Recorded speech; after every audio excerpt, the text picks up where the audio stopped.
来是土横一个老先生去买宵夜，敢若差一个路口就要到厝啊，想袂到煞互一台骑正经的机车甲整落。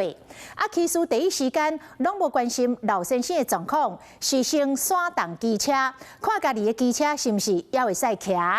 家属是真气愤，讲老先生互弄一个半身不遂，倒门床插讲。但是车祸发生到呾，打电话互这个骑士，伊拢袂接。老先生拄一支拐仔要过车路，看到机车来啊，赶紧要通过，毋过这个乌托邦速度较紧，陷甲弄落。老先生并一人上无出3公尺，这个骑乌托邦人第一时间先沿这台车闪动车祸现场，敢若也要关心家己的伤势，唔插这个老先生一日涂骹真痛苦。车祸发生伫初二的透早，桃园的中立宽中东路。家属控诉讲，弄一个真正烂。那左边整个瘫痪，左手左脚，男生也没办法动。老先生倒脚骨头断去，骨盆毛骨子，有脑出血，无啥在人会出现幻觉。倒边半身瘫痪，住伫病院有6天，这个技术拢无伫关心。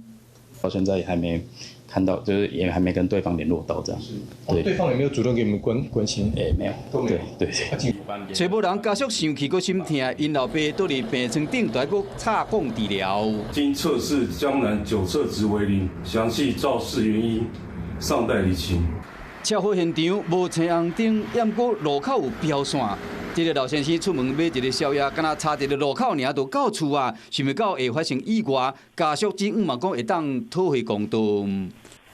你好，我是宋彦明。想掌握最及时的新闻资讯吗？赶紧订阅、按赞、开启小铃铛，锁定华视新闻 YouTube 频道。